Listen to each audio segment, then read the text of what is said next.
જૂનાગઢ જિલ્લાના માંગરોળ તાલુકાના લોહેજ મુકામે પહેલગામની અંદર જે ભારતીયોના મૃત્યુ થયા છે તેમને શ્રદ્ધાંજલિ આપવા માટે થઈ અને એક શોકસભાનું આયોજન કરવામાં આવ્યું હતું, જેમાં લોહેજ ગામના સ્વામિનારાયણ મંદિરના સ્વામીશ્રી ઉપસ્થિત રહેતા તથા ગામના વડીલો આગેવાનો પણ હાજર રહ્યા હતા અને કોઈપણ જાતના નાત જાતના ધર્મના વાળાની અંદર બંધાયા વગર સૌ જ્ઞાતિજનોએ આવી અને મૃતાત્માઓને શ્રદ્ધાંજલિ પાઠવી હતી અને એક સંદેશો આપ્યો હતો કે અમે સૌ ભારતીયો એક છે અને દેશ ઉપર કોઈપણ જાતનું આપત્તિ આવશે એમાં સૌ એક થઈ અને દરેક વસ્તુમાં અમે સાથ સહકાર આપશું.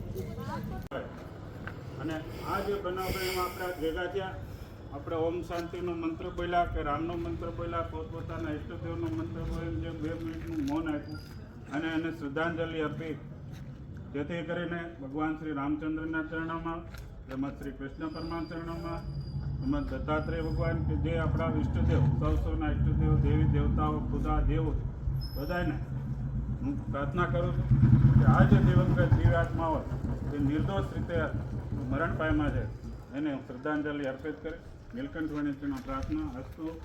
ભારત માતા કી જય. ભારત માતા કી જય.